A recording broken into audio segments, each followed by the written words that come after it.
to December, and our Imua value for this month is sharing and caring. So I have the next book to share with you, and it's entitled Stone Soup. It's retold by Heather Forrest and illustrated by Susan Gaber. Here we go. There once was a comfortable little village nestled in the mountains. The people who lived there had more than enough to keep themselves content.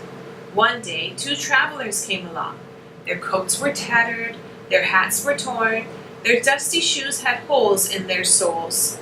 Hungry and tired, one traveler said to the other, "Surely someone here can spare a bit of food."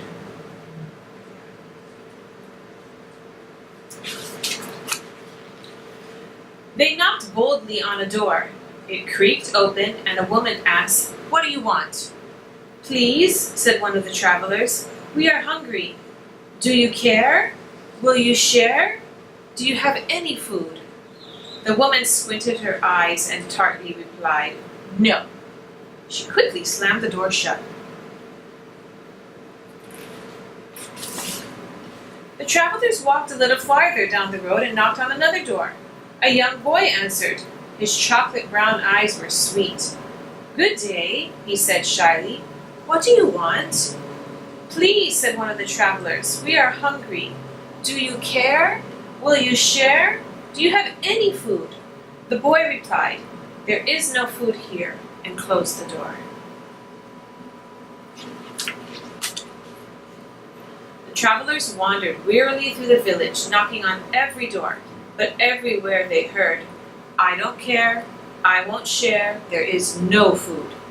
They sat to rest beside a well. One traveler sighed and clutched his empty belly. He said, "If there's really no food in this elegant little village, then the people who live here are in greater need than we are. We should make them our magical soup."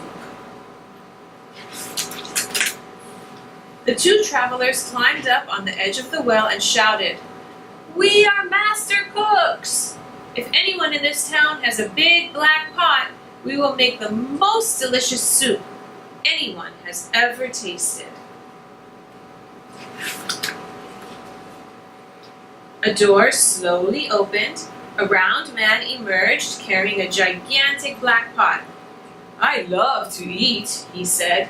"Here's a pot. Let me see what 2 master cooks can do with it." "Watch and see," said one traveler with glee. The travelers filled the pot with cold water and built a fire. Soon the flames licked the sides of the pot and billows of steam rose into the air. Curious people began to gather. "What is happening?" the townspeople asked. "We are making an unusual soup," said one of the travelers. "It requires a special magical ingredient. I'm certain we will find it in this town." I wonder what that ingredient's going to be. All eyes in the crowd watched as one of the travelers reached down and picked up an ordinary stone. He tossed it into the pot with a splash. "We're making stone soup," he said. "It'll be nutritious, delicious, incredible, and edible. But it would taste better," he paused and sighed. "If only we had a carrot." "Where would we find a carrot in this town?" the other traveler asked. "We knocked on every door, and everywhere we heard, 'I don't care, I won't share, there is no food.'" "Then perhaps we cannot make the delicious soup after all," they both announced with a sad shrug of their shoulders, and they began to turn away. A child timidly raised her hand and said, "Wait, I might have a small carrot." "Excellent," shouted the travelers. "Bring what you've got. Put it in the pot. We're making stone soup. This magical soup would taste even better if we had a potato," they added. A deep voice in the back of the crowd called out, "I have a potato." "Wonderful," shouted the travelers. "Bring what you've got. Put it in the pot. We're making stone soup." "It would taste better still," they said, "if we just had a few more ingredients."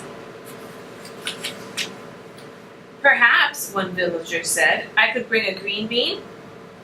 Well, said another, if you're going to bring a green bean, then I will bring a kernel of corn. I shall not be outdone, cried another. I will bring an egg noodle. One by one, voices announced, I will bring a slice of celery. I will bring a pinch of pepper. I can bring a sprig of parsley. I might have a tiny turnip. Well, why are you waiting? Cried the travelers. Bring what you've got. Put it in the pot. We're making stone soup. Everyone in the town ran home to bring one small thing to put in the pot. Food flew through the air and landed with splashes in the growing soup. Soon the huge pot was full and simmering. A wonderful smell drifted through the air.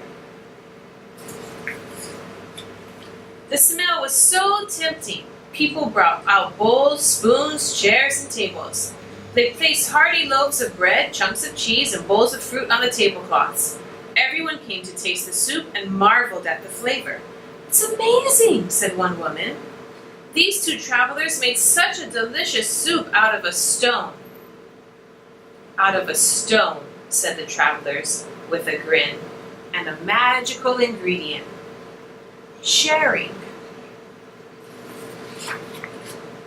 As the travelers left the town, they said, if anyone ever wants to make this soup again, just remember the recipe.